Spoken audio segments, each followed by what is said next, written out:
perjalanan haji ni dia adalah tempoh masa untuk nak mendidik hati. Kalau kita dah bayar pakej mahal ni, kalau balik orang tak panggil haji, tak nak toleh. Jadikanlah kami insan-insan yang menyahut seruan-Mu di waktu yang tepat pada hari-hari haji pada tahun ini, ya Allah. Tuan-tuan rahmati Allah Subhanahu wa taala, alhamdulillah pada petang ini kita bersama dengan dua orang panel. Dan dua orang tu guru juga bagi kita yang banyak menyampaikan nasihat mutiara ilmu kepada kita, terutamanya di bumi Johor, bagi kita memahami sebaik mungkin apa yang ada di dalam Islam. Dan tajuk yang kita akan sama-sama huraikan pada petang ini, tuan-tuan rahmati Allah, adalah rehlah haji, ujian kaki atau ujian hati. Tuan-tuan rahmati Allah, seperti mana kita sedia maklum bahawa haji ini sebuah ibadah yang sangat mencabar dan sangat memerlukan pengorbanan yang banyak. Bukan hanya dari sudut harta, tetapi juga perlu pengorbanan dari sudut tubuh badan kita, tenaga kita, nyawa, hatta nyawa sekalipun. Bagi kita ini, bila dengar saja tentang haji, kita akan fikir apa yang kita akan lalui. Seperti mana diceritakan tadi tentang simulasi haji. Banyak bergerak ni daripada Mekah, daripada kapal terbang sampai ke Mekah. Kan, nak kena tawaf, nak kena sa'i, kemudian pergi pula Arafah, pergi bermalam pula, kena jamrah patah balik ke Mekah. Semua itu memerlukan pengorbanan, perlukan tenaga yang banyak. Tuan-tuan, dah tentulah kita fikir apa? Adakah tenaga aku hari ni, adakah umur aku hari ni mampu untuk aku melaksanakan sepenuhnya haji kita kan? Maka sebab itu, tuan-tuan, tajuk yang diberikan ini sangat bermakna bagi kita. Ujian kaki ataupun ujian hati.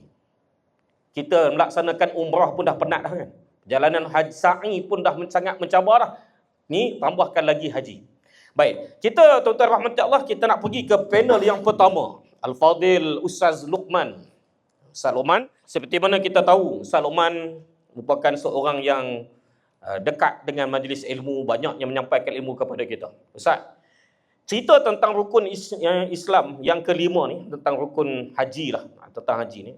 Kita lihat ianya banyak merangkumi ke semua aspek ibadah. Salatnya, syahadahnya, termasuklah puasanya, termasuklah kita berzakatnya. Dan semuanya ibadah ni berkait dengan niat. Berkait dengan niat. Jadi bagaimana pula kita nak tengok haji ni, sebab kita ni kalau sebut haji, kita nak haji yang mabrur. Tak ada orang yang sanggup korbankan hartanya untuk nak saja-saja pergi haji saja. Sebab rugilah kan. Sebab kita nak kejar haji yang mabrur. Jadi Ustaz, bagaimanakah kita nak katakan niat ni untuk mendapat melaksanakan haji yang sempurna yang disebut sebagai Hajjul Mabrur? Fadhil Ustaz. Bismillahirrahmanirrahim. Assalamualaikum warahmatullahi wabarakatuh. Alhamdulillah, wassalatu wassalamu ala Rasulillah wa ala alihi wa sahbihi wa man walah. Qala Allah Subhanahu wa ta'ala ba'da a'udzu billahi minasyaitonir rajim. Wa ma umiru illa liya'budullaha mukhlishina lahuddin. Amma ba'd. Yang saya hormati pengacara majlis, sahabat baik saya Ustaz Azlan bin Alias, seterusnya kepada kekanda kami semua, iaitu Ketua Musyrif KUJDT Al-Fadhil Ustaz Halim Shah bin Anwar, yang saya hormati Tuan Mudir, Tuan Haji Hairuddin, Puan Musiah Mudirah, kepada warga KUJDT, dan yang lebih utama insya-Allah yang akan bersama-sama dengan kami bakal Luyufur Rahman, hadirin hadirat mukminin mukminat, mudah-mudahan kita dirahmati oleh Allah Subhanahu wa taala. Petang ini, setelah mana kita mendengar daripada awal dengan taklimat perjalanan daripada mudir dengan teknikal, dan kemudian kita mendengar daripada Ustaz Wafi tentang bagaimana tentang perjalanan haji ibadah kita, dan kemudian kita buat praktikal pula, dan pada petang ini kita simpulkan pada satu forum yang nak menunjukkan kepada kita bagaimana kita nak melaksanakan ibadah haji dengan baik. Dan kita tahu, sebagaimana tadi Ustaz Azlan tanyakan kepada saya, bahawa bagaimana kita nak meletakkan kita punya haji ni, yang dengan tajuk yang diberikan sama ada ia ujian kaki ataupun ujian hati. Pertamanya, memang kaki itu pasti akan diuji. Yang itu memang kita yakin. Kan, tadi pun saya yakin tuan-tuan yang bermula dengan praktikal dengan Ustaz Izzuddin dan kemudian dengan mudir tadi pun dah rasa penat kan. Berdiri lama tu pun saya duduk tunggu tepi tu pun saya duduk juga sebab penat. Diri tu pun penat. Apatah lagi kita nanti ketika mana kita berada di sana, kita akan berjalan kaki daripada Aziziyah, dan kemudian ke Mina, kemudian ke Arafah, walaupun naik bas, walaupun naik train dan lain-lain, tapi tetap kita memerlukan kaki yang kuat. Tetapi dalam masa yang sama, apabila kita menunaikan kefarduan haji, maka di sana kita meletakkan sepenuh pengharapan kita kepada Allah Subhanahu Wa Taala. Sebagaimana Mudir sebut tadi, Mudir kata pada awal tentang kita mesti rajak setinggi-tingginya, pengharapan kita penuh kepada Allah Subhanahu Wa Taala, dan kemudian kita merasakan takut kepada Allah Subhanahu Wa Taala, maka perasaan khauf dan rajak adalah perasaan ia bermula daripada hati. Kenapa? Kerana Allah sebut dalam Al-Quran, Allah kata ud'u rabbakum tadarru'an wa khufiya. Kamu mintalah kepada Allah Subhanahu Wa Taala dengan pertama perasaan tadarru', iaitu kamu rasa rendah diri. Maka hati kita ketika mana walaupun kita dah bayar dengan pakej yang mahal, dan ada juga sebahagian kita difahamkan sebenarnya tuan-tuan, mungkin ada kalangan kita yang tak tahu. Kan ada yang tahun lepas dah apply tapi tak dapat. Dan difahamkan dah menangis sekian bulan. Tahun lepas dah apply, dah bayar dan nak pergi dah, cuma tiba-tiba visa tak keluar. Dan menangis, dan lebih teruk lagi kadang-kadang menangis tu ada yang kata pula, engkau ni banyak dosa lah tu, sebab tu Allah tak makbulkan pergi. Lagi menangis sebab orang kata kita berdosa.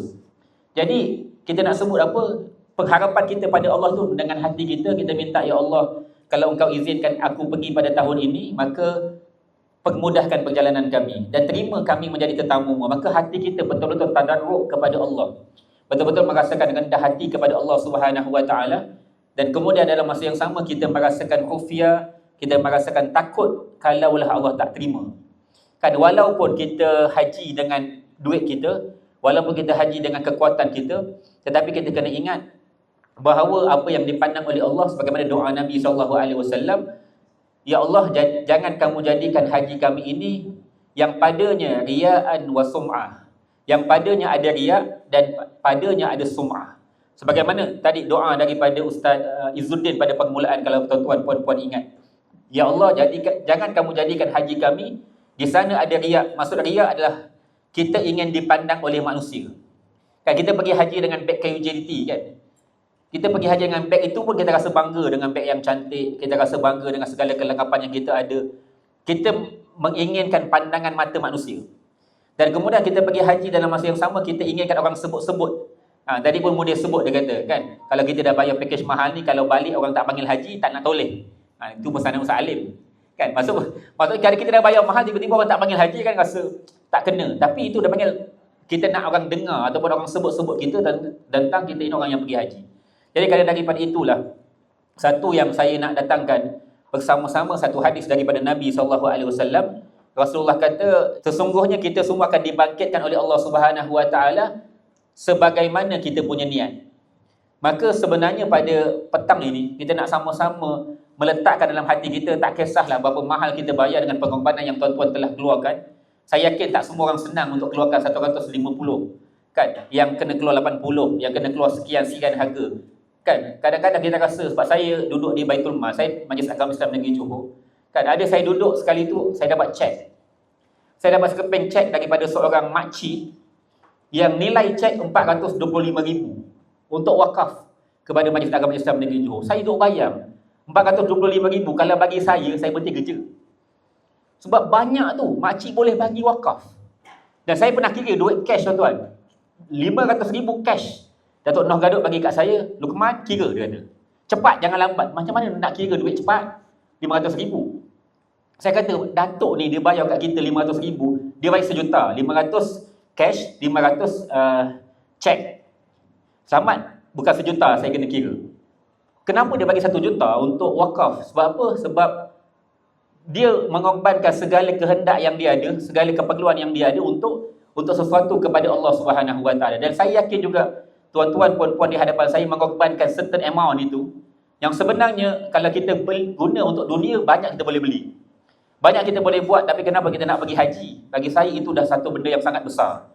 Dan yang sekarang kita kena buat adalah bagaimana kita nak letak kepada Allah bahawa haji yang kita nak laksanakan itu adalah kita nak meletakkan bahawa itu adalah daripada hati kita kepada Allah Subhanahu Wa Taala. Maka benang-benang pada hari ini kita nak sama-sama, sebagaimana satu hadis yang panjang daripada Nabi, saya cuma nak ringkaskan untuk penutup pada pusingan pertama ni.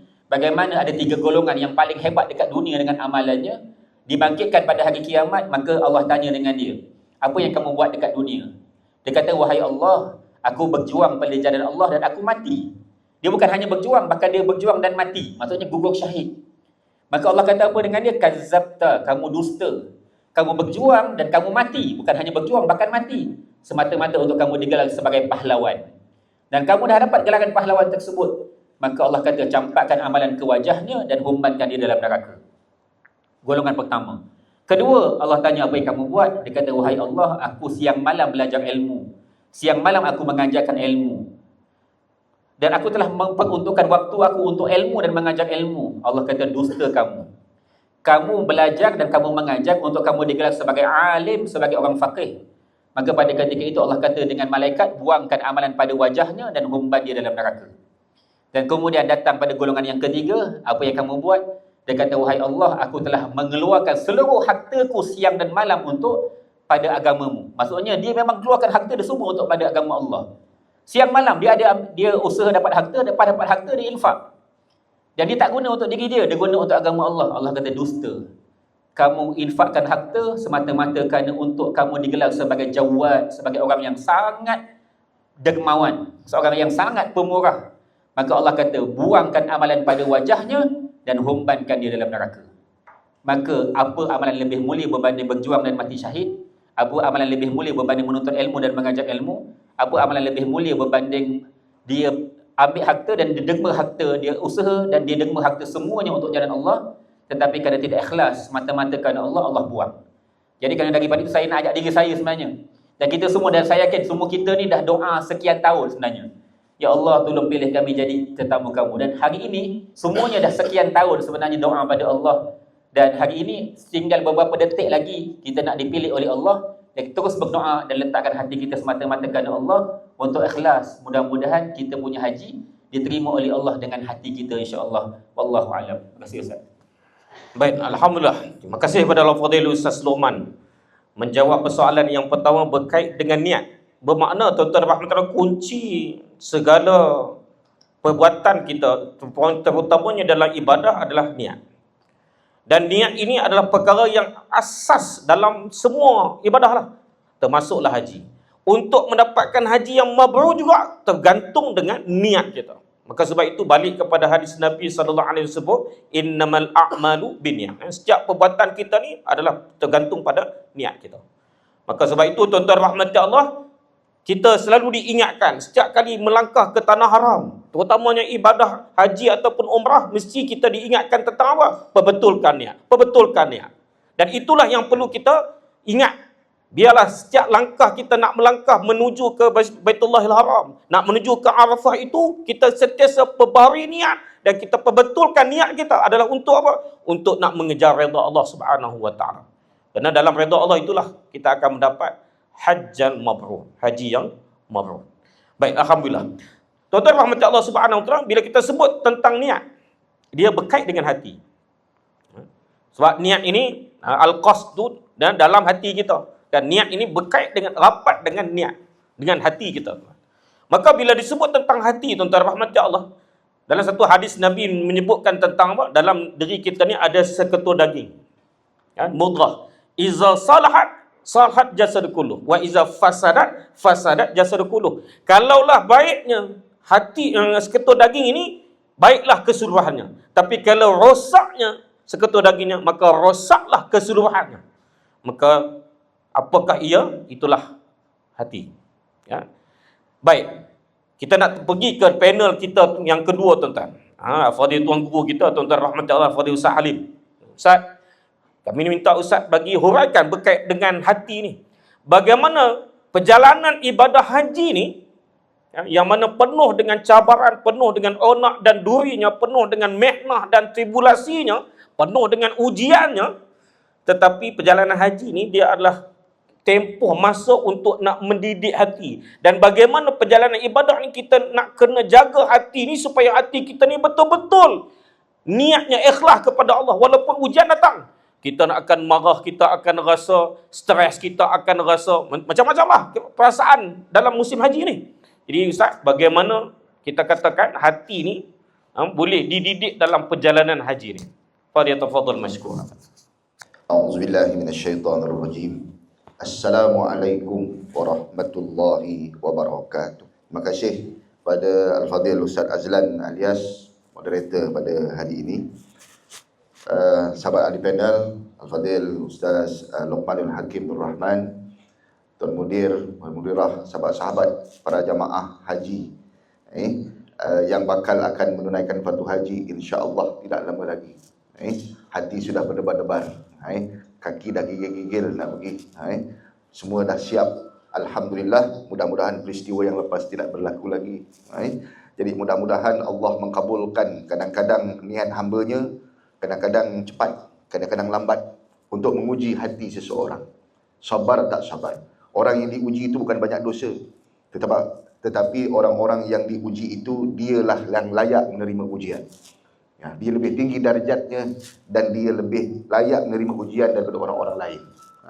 Jadi sahabat-sahabat yang dikasihi dan dirahmati Allah Subhanahu wa taala, hadis yang dibaca oleh Ustaz Azlan tadi berkenaan tentang hati. Jadi hati ini milik siapa, tuan-tuan? Milik siapa hati ini? Ni kalau hati dah suka, kan, tak ada siapa, bapak pun kita tak nampak dah suka. Hati ni milik siapa? Milik suami?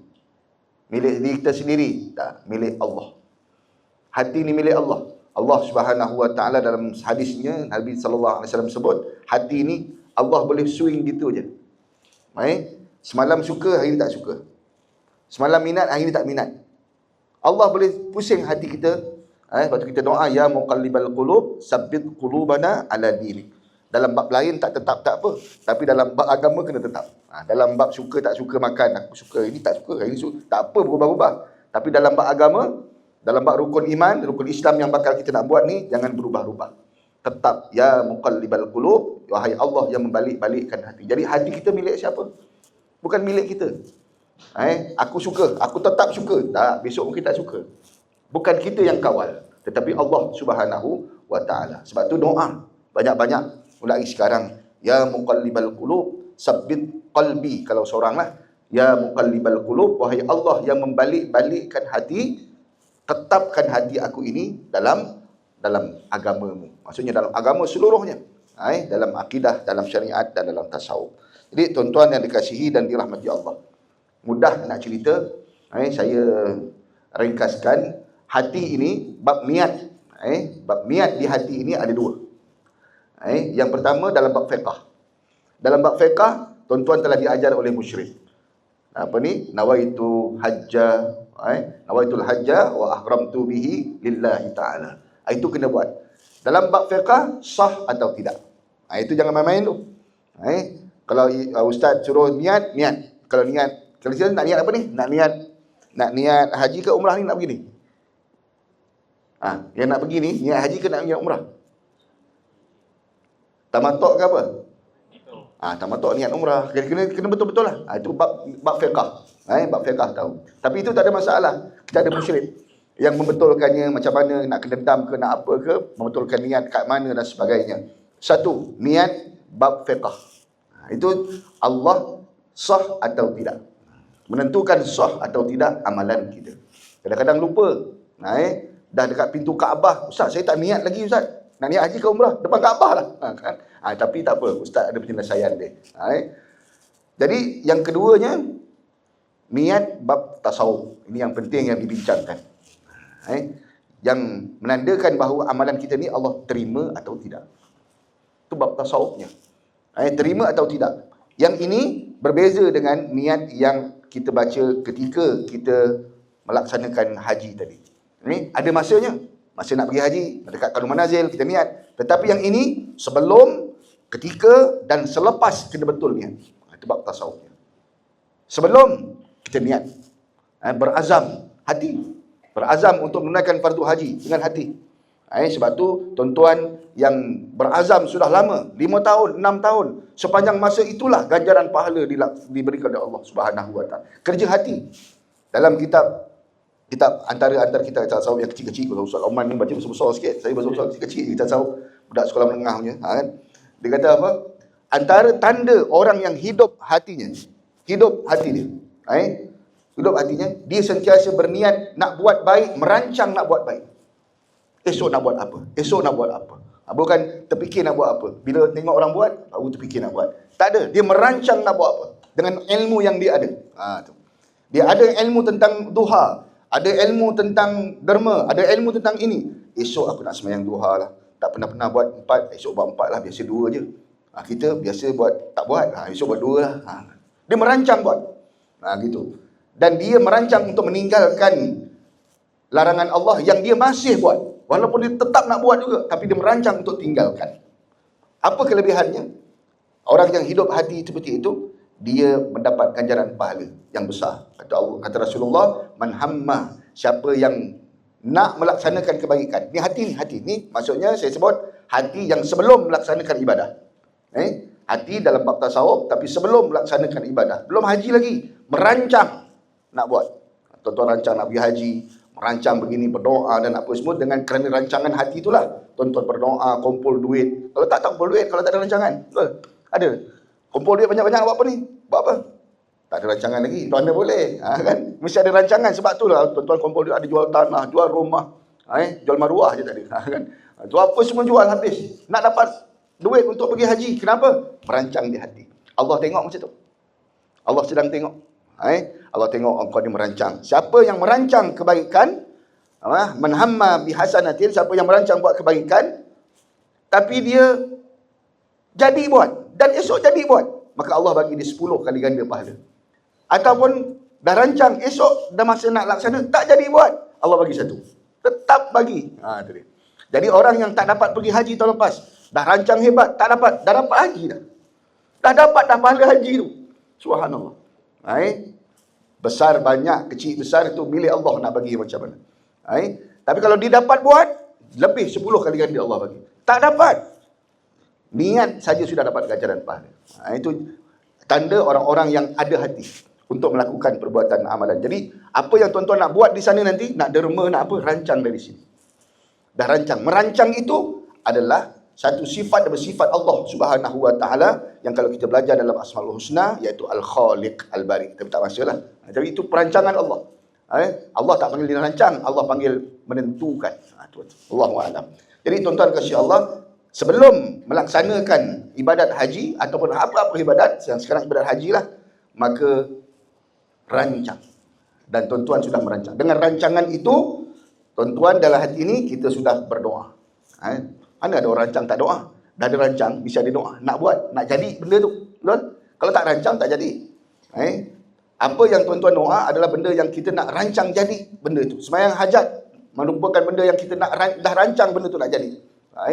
Jadi antaranya kita berdoa yad'una rabbahum khaufan wa tama'a contohnya. Dia berdoa sungguh-sungguh.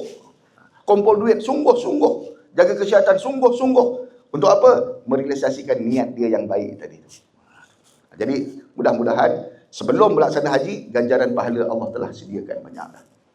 Itu yakin hati. Jadi kalau pergi sana, kaki, ya kita buat fit lah. InsyaAllah, ikut Salman, ikut saya, 500 meter je. Kan? Kalau ikut Salman kan, 20 km. Nanti lagi je. Patah kaki kita ikut dia. Jadi tuan-tuan kasih Allah Subhanahu wa ta'ala. Baik, itu hati. Dalam bab sebelum melaksanakan kena rancang. Merancang penting, dan merancang belum melakukan ibadah itu adalah salah satu menandakan bahawa hati itu hidup. Agak-agak kita rancang lah untuk esok. Esok nak buat apa? Esok nak buat apa? Esok subuh nak bagi RM20. Setiap hari di sana, aku nak masuk tabung di masjid. Aku nak bagi cleaner, contoh. Masuk sini. Dah siap-siap dah sebab merancang. Kan? Orang bagi duit kat aku tak ada pula. Tak merancang. Tak ada lah duit. Ada 100 pula. Nak bagi note 100 kat cleaner, segan pula kita. Kan? RM5 tak ada sebab tak merancang. Membuat benda yang baik. Wallahu a'lam bishawab. Jadi tuan-tuan kasih Allah Subhanahu wa taala, apa yang ada di dalam hati tuan-tuan, walaupun kita ni sama semua, saya di hadapan sama, tuan-tuan sama semua, tapi berbeza. Bila bezanya?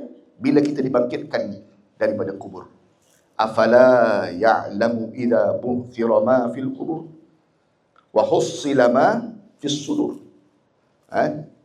Wa hussila ma fis sudur. Inna rabbahum bihim yauma izin la khabir. Adakah kamu tahu ketika nanti kamu dibangkit dari kubur? Bangkit dari kubur sahaja, wa hussila ma fis sudur. Allah akan tengok, cek apa yang ada dalam hati kamu. Kamu dulu keluar duit macam ni maksudnya. Kamu dulu niatnya gini, kamu dulu niatnya gini. Lain-lain. Kamu ini betul-betul memang nak keluar duit untuk pergi haji memang kerana takutkan aku. Orang ni aku ambil. Fis sudur, yang dalam hati itu Allah bongkar balik. Yang kita sendiri pun tak tahu. Inna rabbahum bihim. Sesungguhnya Tuhan kamu ketika itu, yauma izin, ketika itu la khabir, sangat tahu sangat apa yang kamu ada dalam hati. Saya tak tahu. Tuan-tuan tahu dalam hati saya ni. Kenapa saya sanggup kat sini ni? Kenapa Ustaz Azlan sanggup? Tak. Mungkin lain-lain. Ada orang sanggup pergi sembahyang hari-hari. Rupa-rupanya kerana lahir. Nak jadi pengurusi masjid. Lain. Aku dah 5 tahun sembahyang tak ni. 5 tahun. Jadi aku layak jadi pengurusi masjid. Bukan. Allah tahu isi hati dia. Bila Allah bongkar tu? Bila dibangkitkan daripada kubur. Mudah-mudahan kita dibangkitkan daripada kubur nanti, tuan-tuan semua yang ada di sini berada dalam keadaan tenang dan aman kerana Allah telah bongkar hati kita, keluarkan duit ke apa semua, belanja kerana Allah Subhanahu wa taala. Ussisa 'alat taqwa. Amalan yang datang dari hati. Tuan-tuan pernah dengar tak orang cakap ussisa 'alat taqwa? Tapi masjid, kan? La masjidun ussisa 'alat taqwa. Masjid yang dibina kerana takwa. Tetapi ada satu perkara, amalan yang dibina dilakukan kerana takwa. Kenapa sembahyang? Kerana takwa. Takwa kat mana? Kat perut. At-taqwa hahuna, dekat dada, dekat hati. Maka kenapa sembahyang? Kerana takutkan Allah. Dua benda. Ingat, benda yang disebabkan kita beramal, dua benda. Orang awam, kalau orang yang hebat, tiga lah. Yang ketiga, ini dua benda. Ikhlas dipanggil. Mukhlishina lahuddin. Ayat yang pertama dibaca oleh Ustaz Luqman. Kenapa kita sembahyang? Contoh, kenapa kita sembahyang? Sebab dua perkara. Inilah ikhlas. Bukalah kitab-kitab mana-mana, inilah dia ikhlas. Kalau tak ada ni, kita di bawah ikhlas. Tak ada ikhlas. Yang pertama, kita nak syurga. Nak syurga. Kerana Allah tu apa? Kerana nak Allah punya janji syurga. Janji baik Allah. Nak. Kita nak Allah tu maknanya apa? Nak janji syurga Allah. Janji baik Allah. Itu. Itu ikhlas yang pertama. Okeylah, alhamdulillah. Kenapa nak pergi haji? Kenapa nak pergi haji? Sebab itu Allah janjikan syurga. Tidak ada balasan lain kecuali syurga. Aku nak tu. Ikhlas dah tu. Itu datang dari hati. Jadi buat haji kena datang dari hati yang macam tu, nakkan syurga, nak balasan baik Allah, ikhlas lah tu. Baiklah tu. Yang kedua, taraf tinggi sikit. Taraf tinggi sikit iaitu tak nak neraka. Kenapa aku buat haji? Gila kalau aku pergi haji, tak pergi haji, tak boleh jadi aku. Aku kena pergi juga. Kalau tak aku masuk neraka. Dia takut neraka. Gitu. Maka ia lebih mulia daripada yang pertama tadi. Tapi tetap di tangga ikhlas. Gitu. Tetapi yang ketiga, ini orang-orang wali-wali lah. Mungkin tuan-tuan ada di antaranya. Kenapa aku pergi haji? Syurga, neraka milik Allah. Tapi aku hanya taat perintah Allah, aku buat. Gitu. Itu para nabi ni. Kan? Para wali-wali, para orang-orang yang hebat-hebat. Mungkin antaranya tuan-tuan ada sampai dalam tahap tu. Dia saja yang faham benda tu. Maka dia akan kata, kenapa pergi haji sampai 150,000 ni, 200,000 ni? Allah syukur. Aku ada harta. Berbeza tuan-tuan. Saya pergi haji dulu, kalau nak cakap lah, tahun 97. Sangat berbeza dengan kos yang tuan-tuan keluarkan. Masa tu saya muda-muda lah, 22 tahun. Terang-tang lagi kan. Meloncat-loncat sekali. Sekarang nak loncat pun sakit lah. RM1,000. Saya minta dengan ayah saya masa belajar di Mesir. Ayah, nak RM1,000 nak pergi haji. Masa tu RM1,000 dapat $400. $250 dapat $100. $400 bekal pergi haji. Naik kapal laut, pergi balik. Selesai. 1,000 dengan 150,000. Bayangkan beza. Tetapi Allah Subhanahu wa taala berikan kesusahan berlainan. Mungkin tuan-tuan susah keluar duit, perjalanannya senang. Saya senang keluar duit, tapi perjalanannya susah. Mungkin Allah Subhanahu wa taala Maha Adil. Jangan tengok benda tu. Yang penting kita usaha dengan kemampuan yang kita ada. Wallahu a'lam bissawab. Jadi tuan-tuan kasih Allah, itu sahaja. Jadi hati kena jaga. Bab fiqh ikut musyrik. Jangan kadang-kadang nak niat sendiri, kan? Yang bab tasawufnya, jaga hati sebelum merancang dengan baik, doa supaya Allah bagikan ikhlas. Sedang melakukannya, kalau ada niat-niat yang buruk, ada riak, mesti ada riak punya. 150,000 minta riak, mesti ada riak. Bohong tak ada riak. Bohong tak ada bangga. Masalahnya, yang salahnya apa? Kita riak tu. Tak salah riak tu. Yang salah kita layan perasaan riak tu. Layan perasaan riak. Layan. Layan itu masalahnya. Jadi kena lawan. Kalau ada je tak masuk syurga. Pening kita. Semua orang bernafsu seperti itu untuk perasaan. Nafsu. Jadi kita lawan perasaan riak, ujub, sum'ah. Lawan, bukan layan. Kalau layan masalah. Jadi tetap ada benda tu tapi dilawan. Lawan dengan apa? Zikir dengan suara yang kuat. Perasaan tu, aku keluar banyak tapi ini layanan. Subhanallah, subhanallah, subhanallah. Itu layan dia. Itu lawan dia. Zikir dengan kuat boleh melawan nafsu kita yang melonjak tu.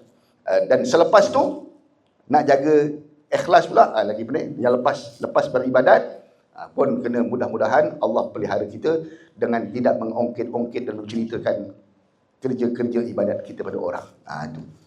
Berazam, lawan nafsu ketika melakukan dan jangan ongkit dan cerita banyak-banyak. Cerita tentang apa yang kita lakukan, ibadat yang telah kita lakukan. Jadilah kita orang yang sebelum, sedang dan selepas dengan niat yang betul dalam bab tasawuf dan niat yang betul dalam bab fiqh, insya-Allah taala. Sekadar itu dulu, mudah-mudahan terjawab soalan. Assalamualaikum warahmatullahi